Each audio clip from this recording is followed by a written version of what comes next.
Hello guys, this is Sumit and welcome to my YouTube channel practice Mantra. आज हमारे kinematic series का चौथी video आ चुकी है और आज की वीडियो में हम रिलेटिव मोशन से रिलेटेड क्वेश्चंस करेंगे। I hope you would like this video. Please like, share and subscribe and hit the bell icon. So let's begin our video. तो आज का हमारा पहला क्वेश्चन है, The stream of river is flowing with a speed of 2 km per hour.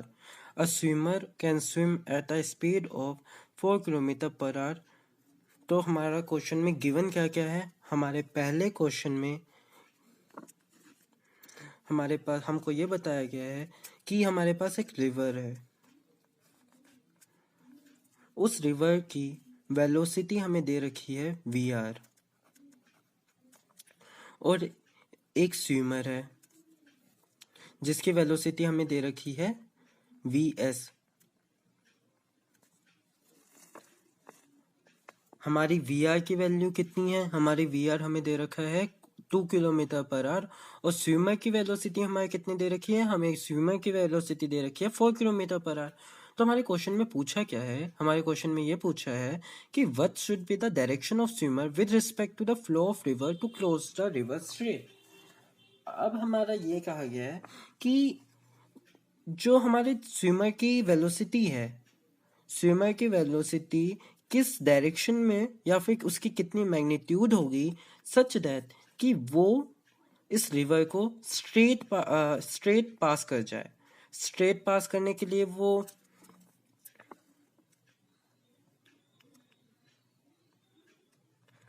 Swimmer को river को सीधा पार करना है।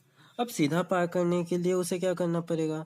वो सीधा पार करने के लिए वो सीधा तो जाएगा नहीं, क्योंकि अगर वो सीधा जाएगा तो रिवर उसे इस तरफ धक्का देके उसको यहाँ पे पहुंचा देगी।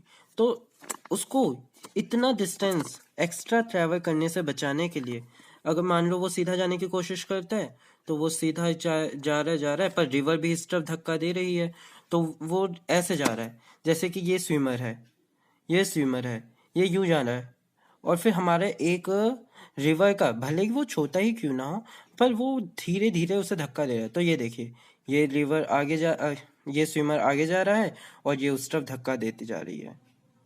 आप ऐसे समझिए, एक उंगली से समझ आएगा। ये स्विमर आगे जा रहा है और ये रिवर उसे धक्का देती जा रही है। तो ये जहां इसे यहाँ पे पहुंचना चाहिए था वो ये यहाँ पे पहुंचा है। तो फिर इसका मेन रीजन ये है क्योंकि हमारे एक एक्स्ट्रा वेलोसिटी है जो इस तरफ जा रही है। तो हमें एक्चुअली में सीधा पाथ ट्रेवल करने के लिए, सीधा जाने के लिए हमें किस तरफ जाना पड़ेगा? हमें सीधा यहाँ पे पहुंचने के लिए हमें वेलोसिटी इस तरफ लेनी पड़ेगी और ये वेलोसिटी हम स्विमर VS ये यहाँ पे है और रिवर की वेलोसिटी को हम इसे इसी पॉइंट पे ले आते हैं और यहाँ पे ये VR इसे रिप्रेजेंट कर रहा है यहाँ पे। तो ये जो लाइन है इसके अलोंग हम एक वेलोसिटी बनाते हैं V रिजल्टेंट।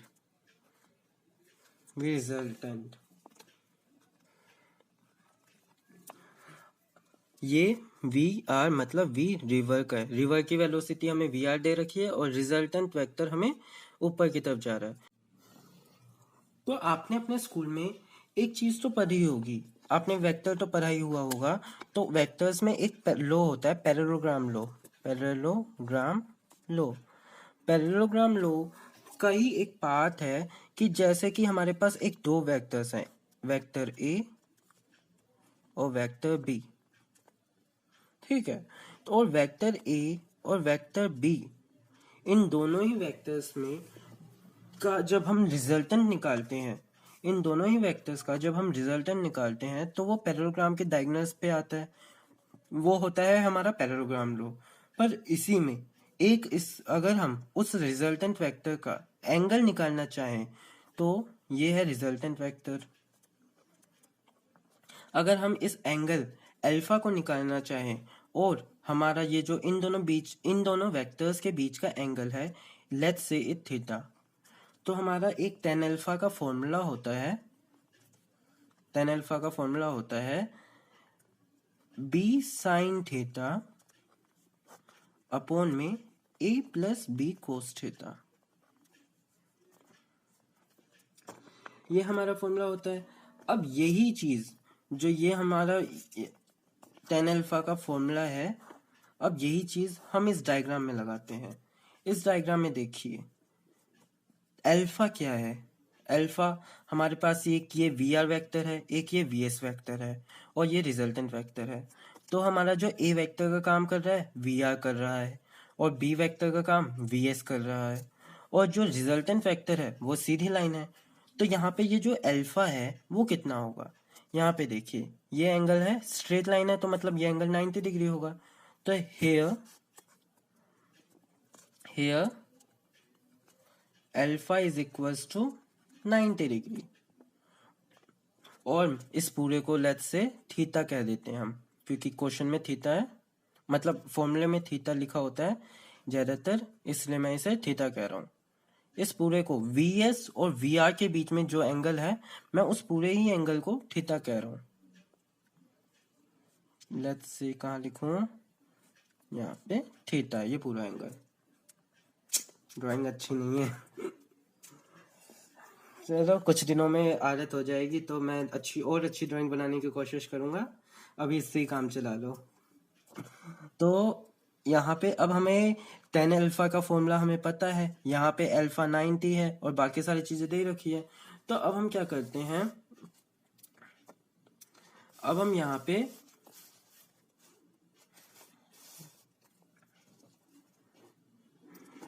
ए और बी की वैल्यूज डाल देते हैं फ्रॉम द ड्राइंग। तो tan अल्फा की वैल्यू हमारी कितनी थी, अल्फा की वैल्यू थी हमारी 90 डिग्री।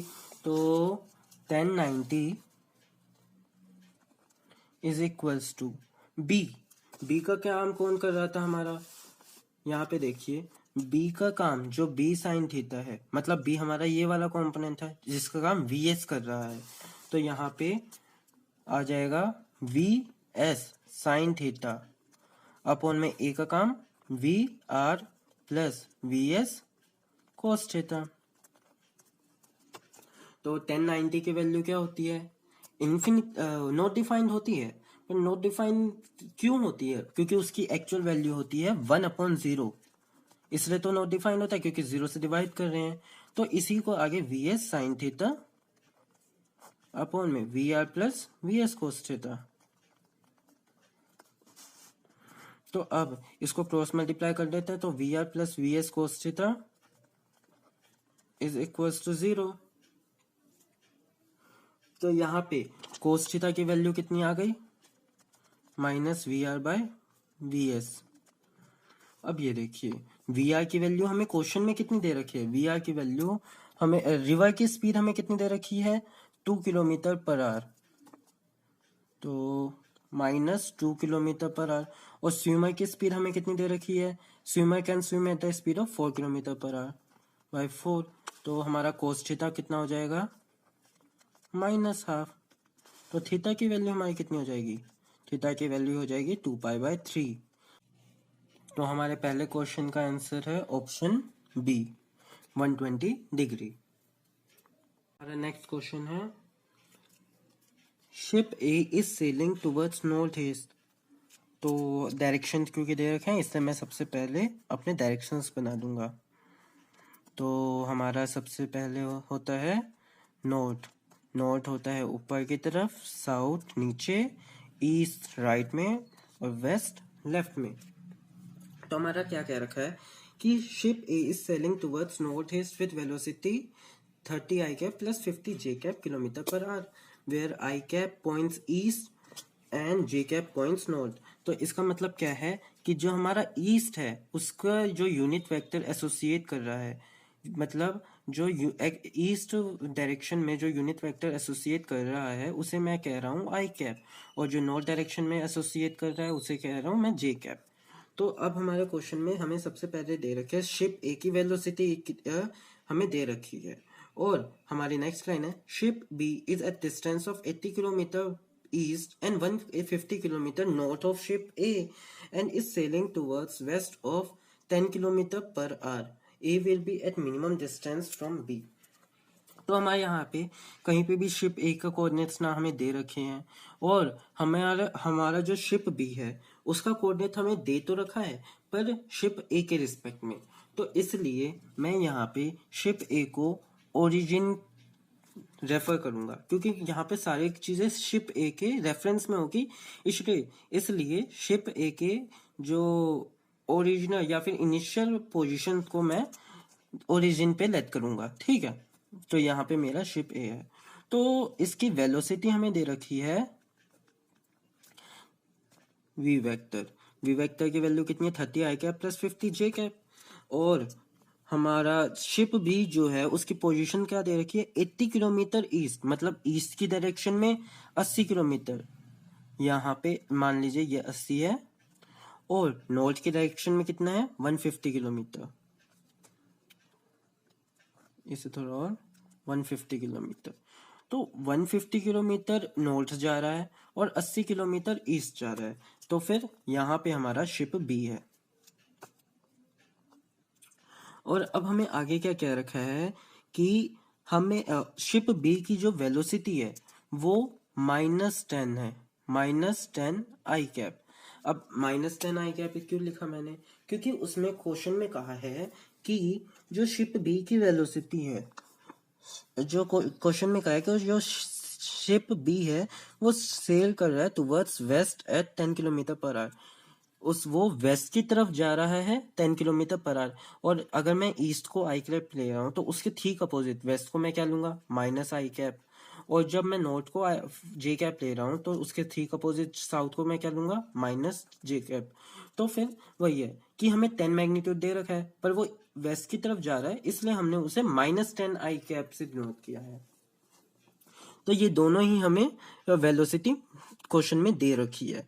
तो अब हमें ये बताना है कि A will be at minimum distance from B in 4.2 hours, 2.6 hours, 3.2 hours, 2.2 hours, मतलब कि किस टाइम पे A और B के बीच में जो डिस्टेंस है वो मिनिमम होगा। तो ये बहुत ही इजी क्वेश्चन है। इस क्वेश्चन में हम सिंपली ये करेंगे कि जो फाइनल डिस्टेंस होगा जो फाइनल पोजीशन होगी उसको हम कैसे लिख सकते हैं। जो फाइनल पोजीशन होती है, मान लो जो फाइनल पोजीशन है एक्स में, मतलब ये तो ऊपर भी जा रहा है नीचे भी जा रहा है, तो final position in x of a की फाइनल पोजीशन एक्स एक्सिस के मतलब ईस्ट के रिस्पेक्ट में कितनी रहेगी। अब देखिए उसकी इनिशियल वेलोसिटी कितनी है 30 आई कैप, एक्स के डायरेक्शन की बात कर रहा हूँ अभी मैं बस, तो 30 और आई कैप तो मुझे डायरेक्शन बता रहा है इसलिए मैं अभी वो नहीं लिखूंगा, ठीक है। और ये तो वेलोसिटी है, तो लेट्स से कि टी टाइम के बाद वो दोनों मिलते हैं, शिप ए और शिप बी का मिलते नहीं है, उन दोनों के बीच में डिस्टेंस मिनिमम आता है। तो डिस्टेंस इज इक्वल टू क्या होता है स्पीड इनटू टाइम, तो 30t हो गया। अब सिमिलरली और जो एस ऑफ वाई ऑफ ए है, मतलब कि वाई एक्सिस में उसने कितना डिस्टेंस ट्रेवल किया, तो वाई एक्सिस में उसने डिस्टेंस ट्रेवल किया 50t, ये जे कप हुआ। अब सिमिलरली हमने ये तो निकाल लिया शिप ए का, अब शिप बी के बारे में बात करेंगे।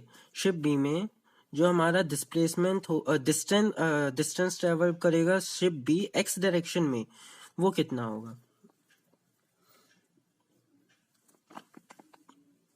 वो होगा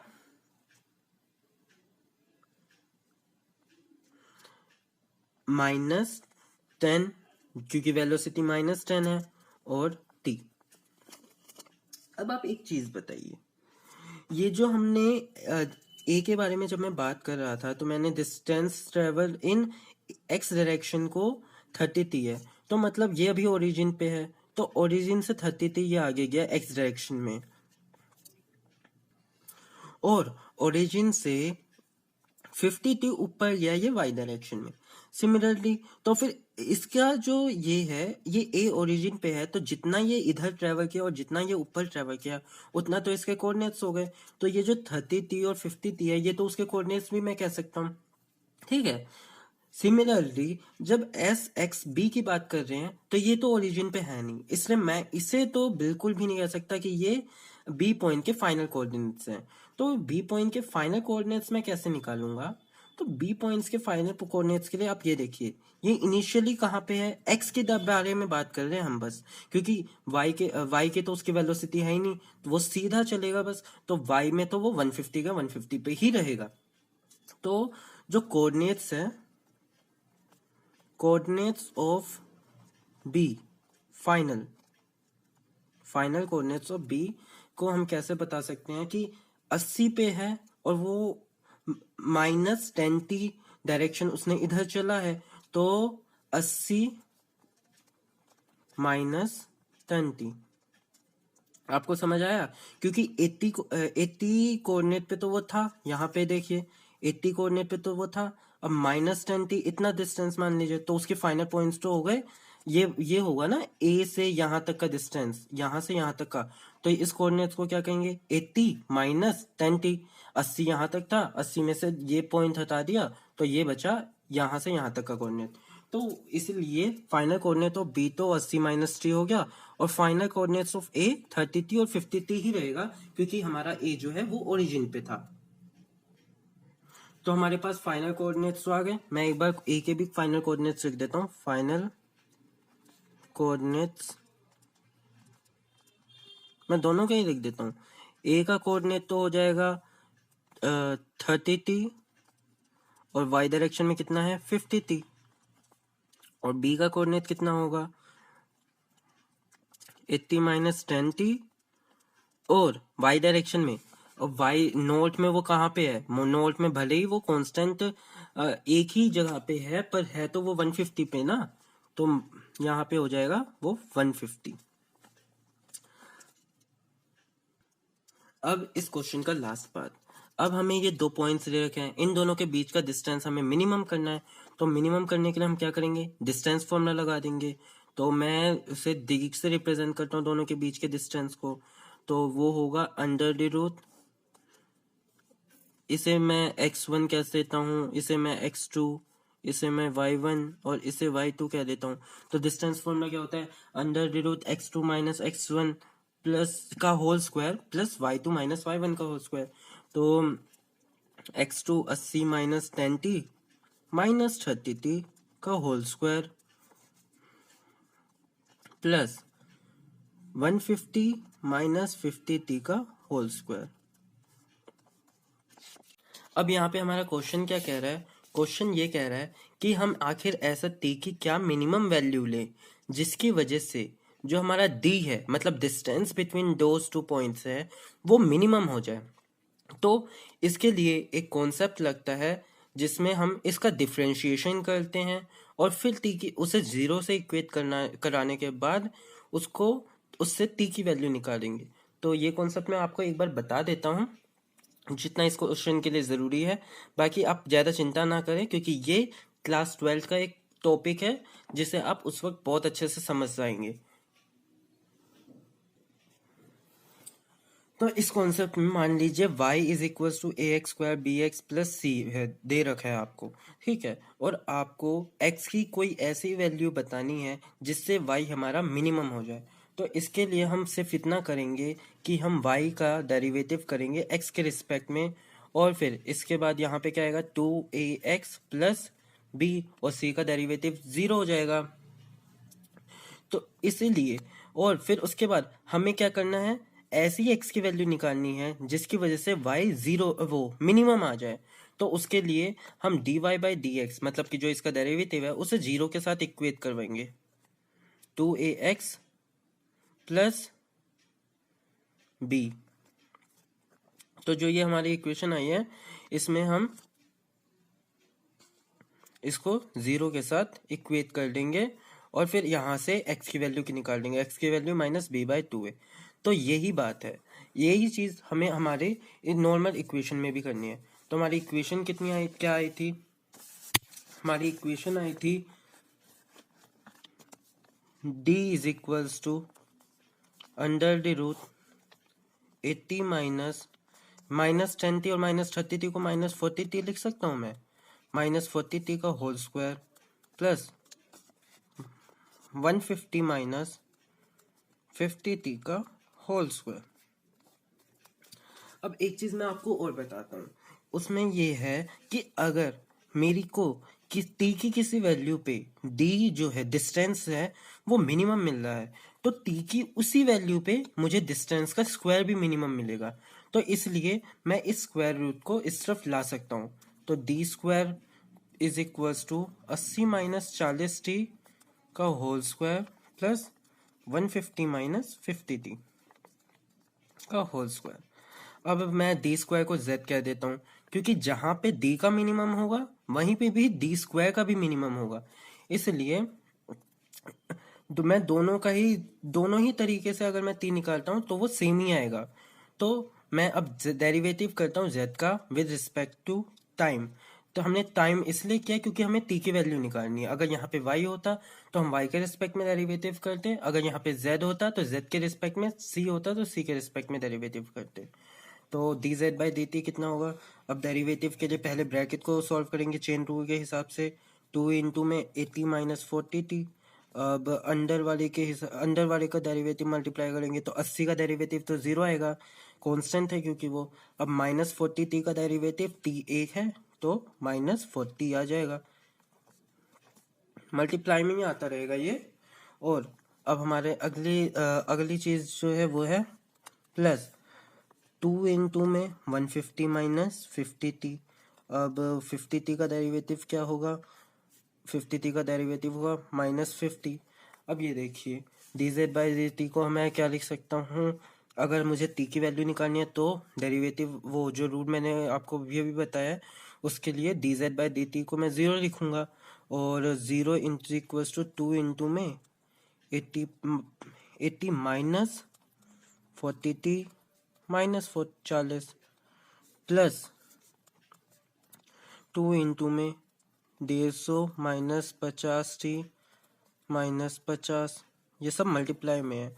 तो अब मैं 2 को कैंसिल कर सकता हूँ, यहाँ से 10 को कैंसिल भी कर सकता हूँ। तो क्योंकि इस तरफ जीरो है तो कॉमन लेके मैं इस तरफ ले आऊँगा तो कुछ नलीफाई हो जाएगा। तो यहाँ पे आया 80 माइनस 40t इंटू में minus 4 plus 150 minus 50t minus 5 is equals to 0। तो इस इक्वेशन को जब हम आगे सॉल्व करेंगे तो ये आएगा माइनस, या फिर ऐसा कीजिए यहाँ से 10 भी कॉमन निकाल लिए और 10 भी कट जाएगा क्योंकि दोनों में ही 10 है। तो यहाँ से एक 10 कॉमन निकाला और यहाँ से एक 10 कॉमन निकाला और हमने वहाँ से काट दिया। तो अंदर क्या बचेगा 8 माइनस 4t इंटू माइनस 4, ये t minus 4 plus 15 minus 5t minus 5 से मल्टीप्लाई किया इज इक्वल्स टू 0। अब इसे सॉल्व करते हैं। 8 टू जा 4 जा 32 minus 32 plus 16t minus 15 to जा 30 15 टू जा 45 4 जा 60 5 जा माइनस 75 और plus 25t is equals to 0। तो यहाँ से t की वैल्यू 25 प्लस 16 6 4 11 1 और 41t minus 5 6 7 7 3 10 107 is equals to 0। तो हमारा यहाँ पे t की वैल्यू यहाँ से कितनी आई, t की वैल्यू यहाँ से आई हमारी 107 अपॉन में 41 जो कि आएगी हमारी 2.6 आवर्स। तो ये हो गया हमारा सेकंड क्वेश्चन। हमारा अगला क्वेश्चन है question number 3। A person standing on an open ground hears the sound of aeroplane coming from north at an angle 60 degree. एक आदमी यहाँ पे एक खुले मैदान में खड़ा हुआ है, तो उस खुले मैदान में उसको आवाज़ सुनाई देती है एक प्लेन की। और उसको आवाज़ किस तरीके से सुनाई देती है, उसको आवाज़ सुनाई देती है नॉर्थ से 60 डिग्री आने में, मतलब नॉर्थ डायरेक्शन में से उसको 60 डिग्री पे उसको आवाज़ सुनाई दे रही है। वेलोसिटी ऑफ साउंड हमें ये दे रखा है, मतलब कि इस डायरेक्शन में। वी एस मतलब साउंड की स्पीड को मैंने वी एस से रिप्रेजेंट किया है। और सॉरी, यहाँ पे ये 60 डिग्री का एंगल है विद ग्राउंड। जो साउंड की स्पीड है वो जो है ग्राउंड से 60 डिग्री पे है, ग्राउंड से 60 डिग्री पे। ऐसी गलतियां आप मत करना। ये बताइए कि अगर ये 60 डिग्री है तो ये एंगल कितना होगा? ये पूरा एंगल होगा हमारा 30 डिग्री। अगर ये पूरा एंगल ही हमारा 30 डिग्री होगा, 30, तो फिर मैं यहाँ से एक चीज लिख सकता हूँ, साइन 30 की आप एक बार वैल्यू बता दीजिए। साइन 30 की वैल्यू कितनी होगी? साइन 30 की वैल्यू होगी परपेंडिकुलर ए बी अपॉन में ए ओ। अब ए बी डिस्टेंस है, तो ए बी डिस्टेंस को मैं क्या लिख सकता हूँ? Velocity of aeroplane, velocity of plane, जिसे मैं वी प्री से रिप्रेजेंट कर रहा हूँ, और टाइम टेकन को मैं टी से रिप्रेजेंट कर रहा हूँ। अब सिमिलरली एओ है, एओ को मैं वेलोसिटी ऑफ साउंड, जिसे मैं वी से ही रिप्रेजेंट कर रहा हूँ, क्योंकि क्वेश्चन में हमें वी दे रखा है। If V is the speed of sound, ये हमें if V is the speed of sound, तो वी और टाइम तो मैंने दोनों का सेम ही लिया था, टी। और देखिए साइन 30 की वैल्यू कितनी होती है? साइन 30 की वैल्यू होती है हाफ, तो टी से टी कट गया, तो वेलोसिटी ऑफ प्लेन कितने हो जाएगा? वेलोसिटी ऑफ प्लेन हो जाएगा वेलोसिटी ऑफ साउंड अपॉन में 2। तो ये हो गया हमारा थर्ड क्वेश्चन। इसका आंसर है ऑप्शन डी। तो हमारा नेक्स्ट क्वेश्चन है, a passenger train of length 60 metre travels at the speed of 80 kilometre per hour and another train of length 120 metre travels at a speed of 30 km per hour. The ratio of times taken by the passenger train to complete cross the freight train when they are moving in same direction and in opposite direction. तो हमें question में दे रखा है कि हमारे पास दो type की train है, एक है पैसेंजर ट्रेन जिसे मैं ए से डिनोट कर रहा हूँ, और एक है फ्रेट ट्रेन, मतलब कि एक दूसरी ट्रेन है, दूसरी टाइप की ट्रेन है जिसे मैं बी से डिनोट कर रहा हूँ। तो हम पहले केस की बात कर रहे हैं जब दोनों सेम डायरेक्शन में जा रहे हैं। Case 1, both in same direction. तो यहाँ पे ये क्या रखा है कि जो ट्रेन ए के बारे में हमें क्या क्या इन्फॉर्मेशन है कि ट्रेन ए की जो लेंथ है वो 60 मीटर है और ट्रेन बी की लेंथ है वो 120 मीटर है।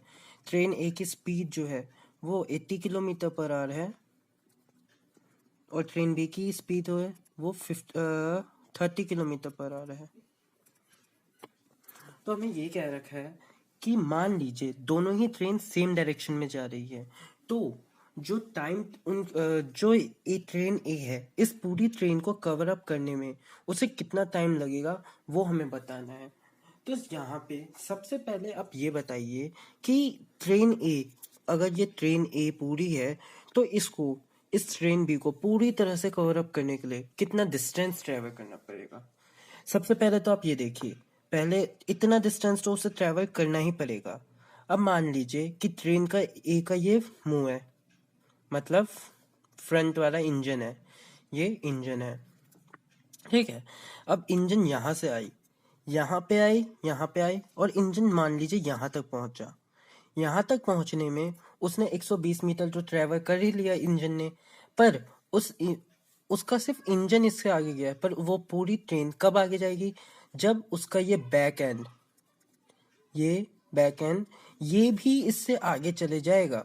तो 120 मीटर तो उसने ट्रेवल किया ही किया, पर उसके साथ साथ उसे अपनी लेंथ भी ट्रेवल करनी पड़ेगी एक्स्ट्रा, तब हम कहेंगे कि वो इस पूरी ट्रेन के आगे चली गई। तो टोटल डिस्टेंस कितना ट्रेवल किया ट्रेन ए ने? टोटल डिस्टेंस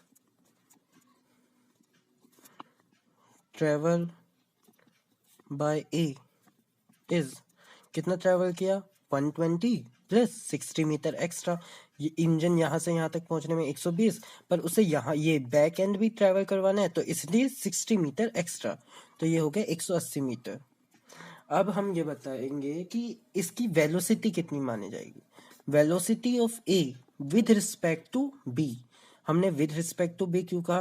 क्योंकि हमें बी को रेस्ट में मानना है। तो इस जब भी हम ऐसा करते हैं कि किसी के रेफरेंस में मानते हैं, तो हम उस दूसरी चीज जिसके रेफरेंस में मानते हैं, उसे हम उसकी वेलोसिटी को हम जीरो करने की कोशिश करते हैं। जीरो कैसे कर सकते हैं? जैसे कि ये देखिए, ये 80 किलोमीटर आगे जा रहा है और ये 30 किलोमीटर आगे। तो इसकी वेलोसिटी को जीरो करने के लिए हम क्या कर सकते हैं कि इस तरफ एक वेलोसिटी 30 किलोमीटर पर आगे स्पीड हम लगाते हैं। तो 30 किलोमीटर पर आगे स्पीड हम इसमें ऐड ऑन कर लेंगे। तो वो क्या होगी? Velocity of A minus velocity of B. तो ये हो जाएगा हमारा 80 किलोमीटर है और ये माइनस 30, तो ये आ गया हमारा 50 किलोमीटर पर आवर। आपको ये अभी भी समझ नहीं आया तो आप ये देखिए, हमारी ट्रेन ए की वेलोसिटी वी ए है 80 किलोमीटर पर आवर, और जो ट्रेन बी है हमें उसे रेस्ट में लाना है ताकि हम उसके डिस्टेंस और इसके डिस्टेंस को देख सके कि ये इतना कितना ट्रेवल करना है और हम टाइम निकाल सकें। तो इसके लिए हम क्या करेंगे, हम इस ट्रेन बी को रेस्ट में लाने के लिए हम ये देखेंगे कि ये ट्रेन बी जितना आगे गया है उतना ही इसे पीछे कर लेंगे। 30 इस डायरेक्शन में, तो 80 माइनस 30 50। अगर आपको अभी भी नहीं समझ आया तो मैं आपको कॉन्सेप्ट बताता हूँ। तो इसका कॉन्सेप्ट ये है कि ये ट्रेन बी है जो है वो इस तरफ चल रही है 30 किलोमीटर पर आवर से, और ट्रेन ए जो है वो भी इस तरफ चल रही है 80 किलोमीटर पर आवर से। अब जो ट्रेन ए है, ट्रेन ए को ट्रेन बी कैसा लगेगा? ट्रेन ए को ट्रेन बी ऐसा लगेगा जैसे कि सॉरी, ट्रेन बी को ट्रेन ए कैसे लगेगी? अब क्योंकि ट्रेन बी पे अगर कोई इंसान होगा, मान लीजिए इस ट्रेन पे कोई इंसान होगा और वो ट्रेन ए को देख रहा होगा, तो ट्रेन बी वाले इंसान को तो अपने जहां पे वो खड़ा है उसे ही वो रेफरेंस मानेगा। तो उसको ये ट्रेन कितनी की स्पीड से आती हुई दिखाई देगी? उसको ये दिखाई देगी 50 की स्पीड से आते हुए, क्योंकि वो 30 की स्पीड से तो खुद ही आगे जा रहा है ना। ये जो मैंने आपको बताया कि पीछे जा नेगेटिव करना है, वो इसलिए क्योंकि वो खुद 30 की स्पीड से आगे जा रहा है, ऊपर वो खुद को रेस्ट में मान रहा है ये इंसान। तो इसकी स्पीड इस तरफ है और ये भी इस तरफ है, तो 80, और यह इसको रेस्ट में, ये अपने आप को रेस्ट में मानेगा, तो इसकी स्पीड इसे कम लगेगी। अब ऐसा आपने खुद ही ऑब्जर्व किया होगा, अगर आप कभी किसी कार में बैठे होंगे कि दो कार है, अगर दोनों कार ही, ये कार ए है, ये कार बी है, अगर ये दोनों ही कार सेम स्पीड से जा रही है तो भले ही वो 180 की स्पीड में भी चल रही हो तब भी वो सेम ही लगेंगी। पर जब मान लीजिए कि एक कार 80 की स्पीड में जा रही है और एक कार बी की वो 30 की स्पीड में जा रही है, तो उन दोनों के रिलेटिव मोशन में रिलेटिव वेलोसिटी कितनी होगी? उनकी रिलेटिव वेलोसिटी होगी 80 माइनस 30, क्योंकि सेम डायरेक्शन में जा रहे हैं। अगर यही अपोजिट डायरेक्शन में जाता तो फिर ये भी इस तरफ जा रहा है, ये भी इस तरफ जा रहा है, डिस्टेंस बहुत जल्दी ट्रेवल होगा, इसलिए उन दोनों की वेलोसिटी एड ऑन हो जाएगी। तो फिर इसकी resultant velocity V A B कितना हो जाएगा? 50 किलोमीटर पर आवर। तो इसका टाइम ट्रेवल कितना हो जाएगा? टाइम टेकन कितना हो जाएगा? टोटल डिस्टेंस 180 मीटर और 50 किलोमीटर पर आवर। तो इसको 5/18 से मल्टीप्लाई कर देंगे, जिससे कि हमारा ये सेकेंड्स में आ जाएगा आंसर, क्योंकि ये किलोमीटर पर आवर है, इसे मीटर पर सेकंड में कन्वर्ट करने के लिए 5/18 से हमने मल्टीप्लाई कर दिया। तो फिर इसका आंसर आएगा 180 इंटू 18 अपॉन में 50 इंटू 5। ठीक है। अब सिमिलरली अब हम सेकंड केस पे आते हैं। सेकंड केस में क्या कह रहा है? Second case 2, both trains travel in opposite direction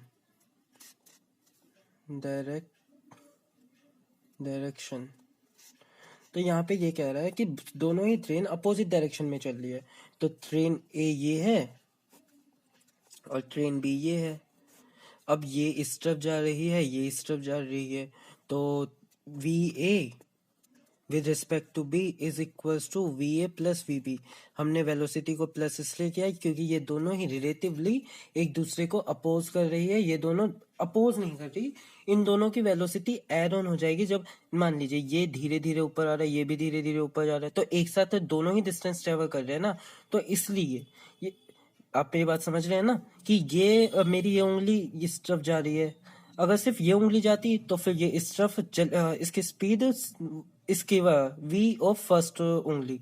अब सेकंड उंगली है, अब वो भी इस तरफ आ रही है, ये भी इस तरफ आ रही है, तो डिस्टेंस दोनों ही एक साथ ट्रेवल कर रहे हैं इन दोनों की, इसलिए मैंने इन दोनों की वेलोसिटी को ऐड कर दिया है। तो वी ए की वेलोसिटी हमारी थी 80 और वेलोसिटी ऑफ बी हमारी थी 30, तो इन दोनों की नेट वेलोसिटी हो जाएगी 110 किलोमीटर पर आवर। और अगर मैं इसे मीटर पर सेकंड में कन्वर्ट करूं, 110 इंटू 5/18। अब डिस्टेंस तो उतना ही रहेगा, 180 distance is equal to 180 metres ही रहेगा, तो ये मीटर पर सेकंड है। तो टाइम टेकन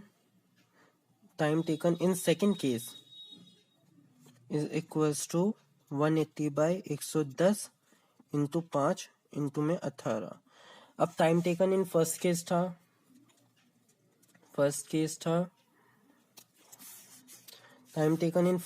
हमारा 180 इंटू 18/15 इंटू 15, तो ये था हमारा 180 इंटू 18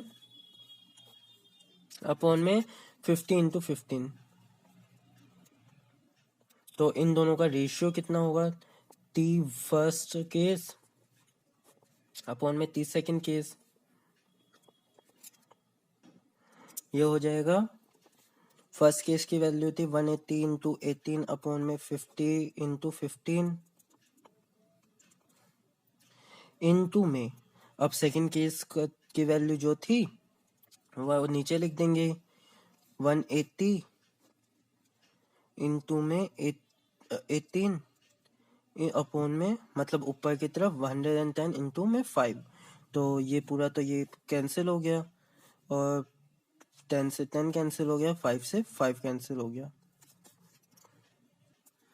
सॉरी, जो ये फर्स्ट केस है वो 15 नहीं 5 था, तो यहाँ पे ये 5 था, तो इसका आंसर आ गया हमारा 11/5। तो हमारा आंसर हो गया ऑप्शन सी। हमारा नेक्स्ट क्वेश्चन है, a boat that has a speed of 5 kilometre per our in still water, velocity of boat हमें दे रखी है 5 kilometre per our in still water मतलब कि अगर कोई वो नदी में नहीं तैर रहा या नदी में नहीं जा रही बोट, तो उस लिए उसकी स्पीड है 3 kilometre per our in still water, crosses a river of with 1 kilometre. हमारे पास एक रिवर है जिसकी विथ मतलब कि जो परपेंडिकुलर डिस्टेंस है वो 1 किलोमीटर है, और इनके बीच में शॉर्टेस्ट पॉसिबल डिस्टेंस एकदम स्ट्रेट होगा, मतलब जो 90 डिग्री पे होगा दोनों तरफ से, और ये 1 किलोमीटर है, और ये टाइम ले रहा है, जो हमारी बोट है वो 15 मिनट्स ले रही है। तो हमें ये निकालना है कि वेलोसिटी ऑफ रिवर कितनी होगी। तो मान लीजिए रिवर की वेलोसिटी को मैं लेफ्ट टू राइट ले रहा हूँ, जिसे मैं वी आर से रिप्रेजेंट कर रहा हूँ, वी आर, और हमारा रिजल्टेंट कितना है, हमारा रिजल्टेंट है ऊपर की तरफ,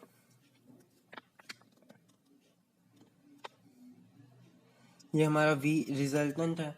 और एक चीज और, अच्छा अगर मैं रिवर की वेलोसिटी को इस तरफ रेड कर रहा हूँ, तो स्विमर को सीधा जाने के लिए कहाँ पे स्विम करना पड़ेगा, थोड़ा तेरह स्विम करना पड़ेगा, तभी वो सीधा पहुंचेगा, ताकि ड्रिफ्ट जो नेट ड्रिफ्ट होगा वो 0 रहे हमारा।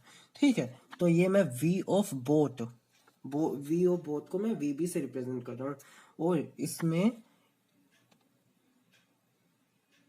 इसको मैं थीटा मान लूं। ठीक है, तब आप ये देखिए, यहाँ पे मैं इसको कंपोनेंट में ब्रेक कर सकता हूँ, तो मेरा यहाँ पे क्या आएगा, वी बी कोस थीटा, मैं इसको इस तरफ लिख सकता हूँ। ठीक है, और वी बी साइन थीटा मैं इसको इस तरफ लिख सकता हूँ, वी बी साइन थीटा। तो अब मैं यहाँ पे ये कह सकता हूँ कि V B sine theta V R के बराबर होगा, V B sine theta V R के बराबर होगा। ऐसा मैंने क्यों कहा? क्योंकि ये देखिए हमने वी बी को पूरा रेजोल्यूट कर दिया, मतलब पूरा ब्रेक कर दिया है इन दोनों कंपोनेंट्स में। और अगर वी आर भी थोड़ा ऊपर होता या नीचे होता तो उसका भी एक कंपोनेंट आता, जो वी आर साइन थीटा ऊपर आता, वी आर कोस थीटा नीचे, पर वो एकदम हॉरिजॉन्टल है। तो फिर उसका ये जो थीटा है वो जीरो हो जाएगा। तो थीटा जीरो हो जाएगा तो उसका वी आर कोस थीटा नीचे की तरफ होगा। तो we R cos theta one, तो नीचे की तरफ ही पूरा कंपोनेंट वी आर आ जाएगा। और वी आर साइन थीटा ऊपर की तरफ होगा उसका वी आर का। तो we R sine theta is equal to, और थीटा हमारा इसके लिए तो जीरो ही रहेगा, तो ऊपर की तरफ V R sine theta zero, तो फिर ऊपर की तरफ वी आर की वजह से कोई फोर्स भी, कोई वेलोसिटी नहीं होगी। तो हमारा ये पहली इक्वेशन तो हो गई V R is equal to V B sine theta. और दूसरी बात ये है कि जो हमारा ऊपर की तरफ नेट वेलोसिटी है वो है वी बी कोस थीटा। तो मतलब वी रिजल्टेंट है वी बी कोस थीटा। अब आप ये बताइए कि जब वी बी कोस थीटा हमारा रिजल्टेंट है और ये पूरा 15 मिनट्स में ये 1 किलोमीटर को ट्रेवल कर रहा है, तो distance is equal to speed into time हम लगा सकते हैं। तो डिस्टेंस है हमारा 1 kilometre, D is equal to S T, D S T के नाम से इसको आप याद रख सकते हैं। तो डिस्टेंस है हमारा 1 किलोमीटर, स्पीड मतलब कि वेलोसिटी है हमारी है वी बी कोस थीटा, और टाइम कितना है हमारा? टाइम है 15 मिनट्स। तो यहाँ पे तो आवर्स में कन्वर्ट कर लेते हैं, तो 15 अपॉन में 60, तो 15 वन जा 15 4 जा, तो 4 is equals to V B cos theta. तो यहाँ से कोस थीटा की वैल्यू कितनी आ जाएगी? कोस थीटा की वैल्यू आ जाएगी 4 अपॉन में वी बी। अब वी बी की वैल्यू हमें कितनी दे रखी है? वेलोसिटी ऑफ बोथ हमें 5 दे रखी है, तो 4/5 हमारा कोस थीटा हो जाएगा। अब यहाँ से हम साइन थीटा निकाल सकते हैं बहुत आसानी से। तो साइन थीटा हमारा कितना हो जाएगा? तो यहाँ पे से हम साइन थीटा निकाल सकते हैं under the root 1 minus cos square theta. तो अंडर द रूट 1 माइनस 4 जो 16/25, तो 25 माइनस 16 कितना हुआ? 25 माइनस 16 हुआ 9/25, तो ये हो गया 3/5। साइन थीटा की वैल्यू हो गई 3/5। अब जब हमें साइन थीटा की वैल्यू पता है, इसको मैं इक्वेशन नंबर 2 कह रहा हूँ। अब ये देखिए जो हमने फर्स्ट इक्वेशन बनाई थी V B sine theta is equal to V R, और जो सेकंड है तो 2 in 1 करेंगे हम, क्योंकि हमें वी आर चाहिए, मतलब रिवर की वेलोसिटी चाहिए। हमें वी बी पता है, साइन थीटा हमने निकाल लिया, तो वी आर ही बचा। तो we R is equal to V B sine theta. V B हमारा वेलोसिटी ऑफ बोथ हमें दे रखी है 5, और sine theta is equal to 3/5। तो velocity of river is equal to 3 kilometre per hour. Sorry, velocity of boat velocity of river is equal to 3 kilometre per hour. आज का आखिरी क्वेश्चन है क्वेश्चन नंबर 6। क्वेश्चन नंबर 6 में क्या कह रहा है? एक रिवर है, वो वेस्ट से ईस्ट की तरफ 5 मीटर पर मिनट की वेलोसिटी से जा रही है। वेस्ट से ईस्ट की तरफ 5 V of R is equal to 5 metre per minute हमें ये दे रखा है।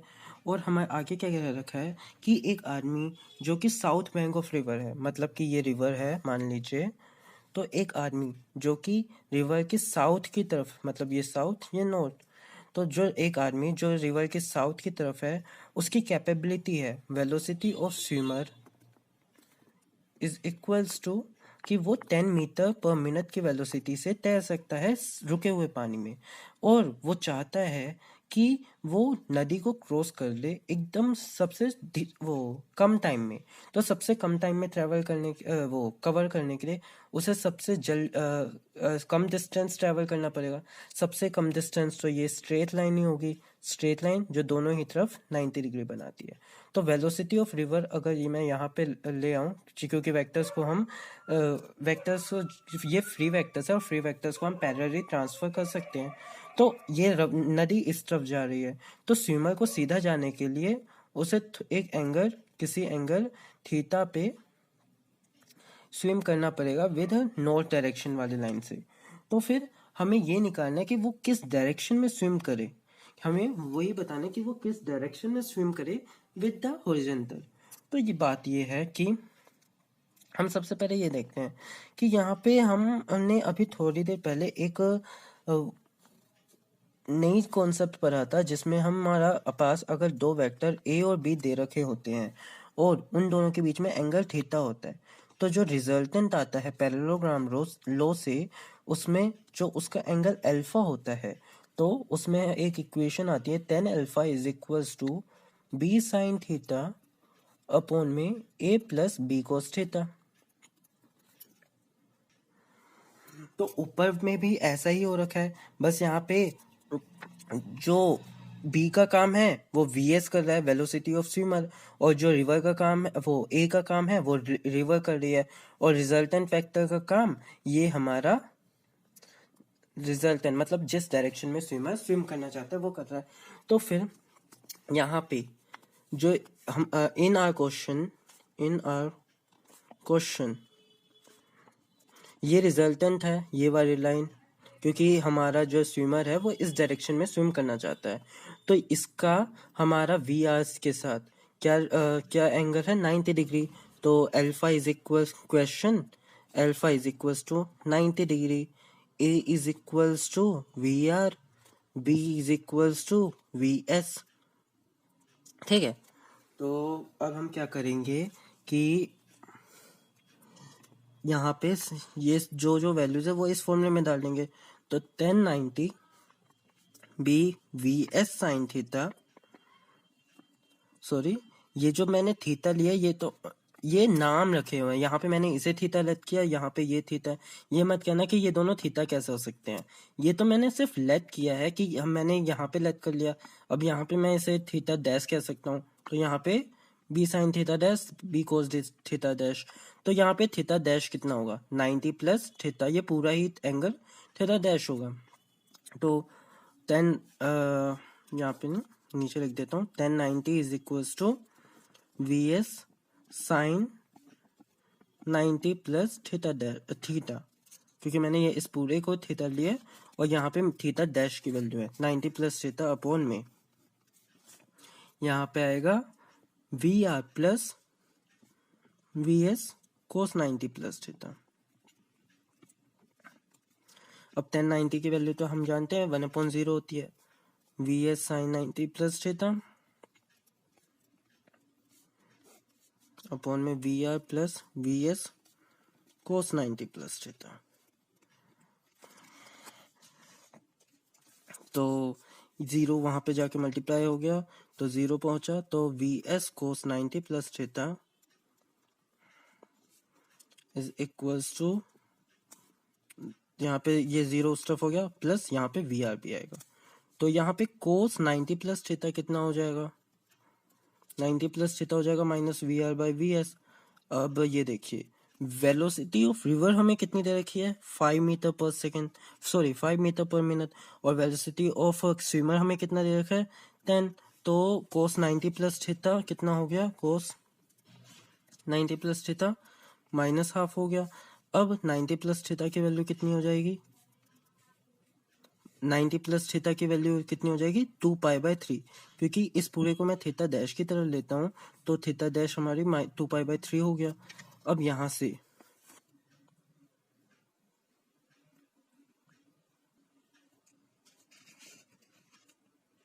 थीटा डैश हमारा 2π/3 हो गया। तो जब हमें यहाँ पे पता चल गया कि हमारा ये पूरा एंगल थीटा डैश 2π/3 है, तो फिर ये एंगल कितना होगा मतलब 2π/3 मतलब 120, तो ये कितना हो जाएगा 60 डिग्री। तो हमारा आंसर हो जाएगा ड्यू नॉर्थ तो हमारा है नहीं, क्योंकि नॉर्थ की डायरेक्शन में है नहीं। 30 degree east of north, east of north, east of north मतलब कि यहाँ पे होगा, वो नहीं है। 30 degree west of north, 30 degree west मतलब कि नॉर्थ के 30 डिग्री वेस्ट की तरफ, वेस्ट इस डायरेक्शन में है, तो नॉर्थ के 30 डिग्री वेस्ट की तरफ। हाँ, क्योंकि ये 60 है तो ये पूरा कितना होगा 30, तो नॉर्थ के 30 डिग्री वेस्ट की तरफ, तो हमारा ऑप्शन सी सही हो गया। तो इसी के साथ हमारी आज की वीडियो ख़त्म होती है, और ये आज रिलेटिव मोशन के हमने सारे क्वेश्चन कर लिए हैं। अगले वीडियो में हम ग्राफ के क्वेश्चन करेंगे। So thank you for watching this video. Please like, share and subscribe and hit the bell icon. Thank you.